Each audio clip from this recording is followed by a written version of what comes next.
તે સમયે અમે ખૂબ જ ખુશ છીએ ને લોકોનો ખૂબ જ સારો પ્રતિસાદ મળ્યો છે અમને.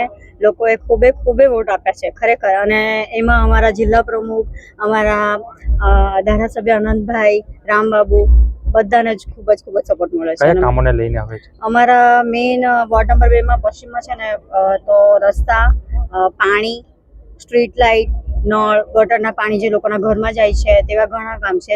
તે જ પર અમારું ફોકસ વધારે છે. ને નગરપાલિકામાં આ વખતે વોર્ડ નંબર 2 થી વિકાસની શરૂઆત થશે. આપનું નામ? મારું નામ અર્ચના કીર્તિકુમાર સોલંકી છે. હું મહિલા પ્રમુખ છું.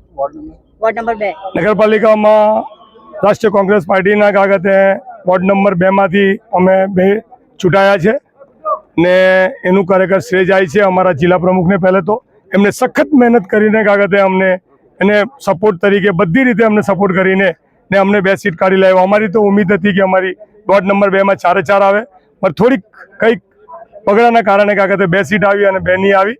છતાં પણ કાગતે અમે લોકો હજુ ધારીએ છીએ કે અમારી નગરપાલિકામાં આ વખતે 5 થી 6 સીટ આવે, તાકી આ વખતે વિપક્ષ એકદમ મજબૂત રહે અને એ લોકોને અમે કાગતે જે એ લોકો મનમાની કરી રહ્યા હતા 25 વર્ષથી તે નહીં થાય તેની પૂરેપૂરી કાળજી લેવામાં આવશે. કયા કામો લઈને એ લોકો છેલ્લા જોવા જાય તો 3 ટર્મથી એ લોકો કોઈ કામો કર્યા જ નથી. બધા કામો બિલીમોરામાં તમે એકવાર ખાલી ફરીને જો, બધા કામો બાકી છે. જે જોવા જાય, રોડના હોય, પાણીના હોય, ગટરના હોય, લાઇટ્સના હોય કે કોઈ બી કામો હોય, બધા બાકી છે. બ્લોક પીવીસી ના હોય. એટલે પહેલા તો અમારું પૂરેપૂર તદ્દન ધ્યાન રહેશે કે બિલીમોરા નગરપાલિકાને એક સ્વસ્થ અને સુંદર નગરપાલિકા બનાવવાની એવી અમારી કાગતે પ્રયત્ન રહેશે. હું વોર્ડ નંબર 8 માંથી આવું છું. મારું નામ શર્મિલાબેન રમેશભાઈ દેસાઈ છે. હું છેલ્લા 20 વર્ષથી પાર્ટી સાથે કાર્યરત છું અને હું અન્ય સંસ્થાઓ સાથે પણ જોડાયેલી છું. મારું આ સપનું લગભગ 20 વર્ષો પૂરું થયું છે. એ બદલ હું પાર્ટીનો પણ આભાર માનું છું અને એની સાથે મારા કાર્યકર્તાઓનો પણ ખૂબ આભાર માનું છું. એ ખુશી તો હું બોલી જ નથી શકતી ને હું મારા માટે કોઈ શબ્દ જ નથી મારી પાસે એને બોલવા માટે. કારણ કે એક સપનું હતું મારું જીવનમાં કે મારે એકવાર તો પાર્ટીના કામ કરવા માટે અંદર જવું જ છે ને એને માટે જે જનતાએ મારા પર વિશ્વાસ મૂક્યો છે એને હું 100% પાર ઉતારીશ. પહેલું તો હું દરેક વખતે એ લોકોની સાથે રહું છું. દરેક કામો એ લોકોના કર્યા છે અને આગળ પણ એ લોકોના રહેઠાણના હોય છે કે એ લોકોના વિધવા સહાયના હોય છે કે કોઈ પેન્શનના હોય છે કે અત્યારે તો આવાસ માટે બહુ મોટી પ્રોબ્લેમ છે અને ગટરને બધા જ કામો અમે કરીશું. મારી ભવ્ય જીત માટે જો મારી હકદાર હોય તો મારી બિલીમોરાને મારા વોર્ડ નંબર 5 ની મારી જનતા છે કે જેને આજે 8 ટર્મથી મને લાવ્યા છે. એનું શ્રેય જો કોઈ આપવાનું હોય તો મારા વોર્ડની જનતાને અપાય, મારા પરિવારને અપાય. અને ખાસ કરીને કે જે લોકો અમે જે અવાજ રજૂ કર્યો અને એ અવાજ રજૂ કરતી વખતે અમને સહકાર આપ્યા દરેક મીડિયા સેન્ટરો બી અમે આભાર માનીએ છીએ. આજે બિલીમોરા નગરપાલિકા નું પરિણામ આવી ગયું છે.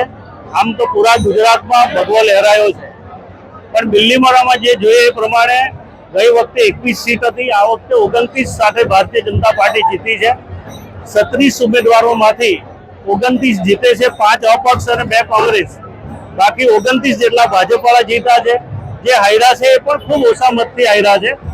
એ તમામ ઉમેદવારોને અભિનંદન અને બિલીમોરાના મતદાર ભાઈ બહેનોનો હું આભાર માનું.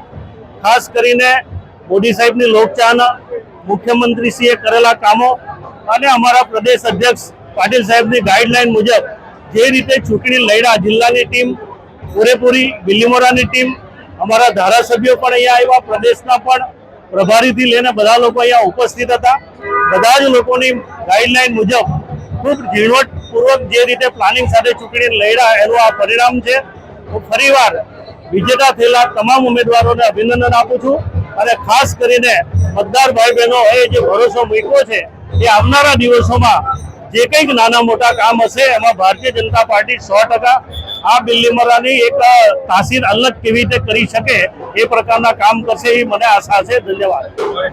આજે બિલીમોરા નગરપાલિકાની ચૂંટણીની અંદર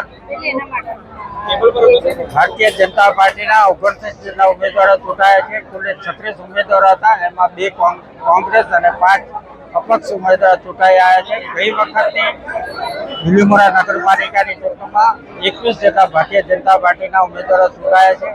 સાથે સાથે બિલીમોરાની જનતાએ ભારતીય જનતા પાર્ટી અને ખાસ કરીને અમારા દેશના વડાપ્રધાન શ્રી મોદી સાહેબ, ગુજરાતના મુખ્યમંત્રી શ્રી ભૂપેન્દ્રભાઈ પટેલ તેમજ અમારા પ્રદેશ અધ્યક્ષ, અમારા આ વિસ્તારના સાંસદ અને કેન્દ્રના જળશક્તિ મંત્રી શ્રી સી.આર. પાટીલ સાહેબ પર વિશ્વાસ મૂકીને આ જીત અપાવી એના માટે હું બિલીમોરાની જનતાનો હું ખૂબ ખૂબ આભાર માનું છું. અને તમામ પાર્ટીના જિલ્લાના જે કાર્યકર્તાઓ આ ચૂંટણીના આ લોકશાહીના જે પર્વમાં જોડાયા હતા અને ભારતીય જનતા પાર્ટીના ઉમેદવારનો વિજય અપાયો એના માટે અમારા પાર્ટીના તમામ કાર્યકર્તાઓ, સ્થાનિક સંગઠન, ચૂંટાયેલા તમામ હોદ્દેદારો, સંગઠનના હોદ્દેદારો અને અમારા તમામ ધારાસભ્યો, પ્રદેશના હોદ્દેદારો આ ચૂંટણીમાં બધા જ સક્રિય ભાગ લઈને જે જીતાડે છે એના માટે એનો પણ હું આભાર માનું છું અને એમને પણ અભિનંદન આપું છું.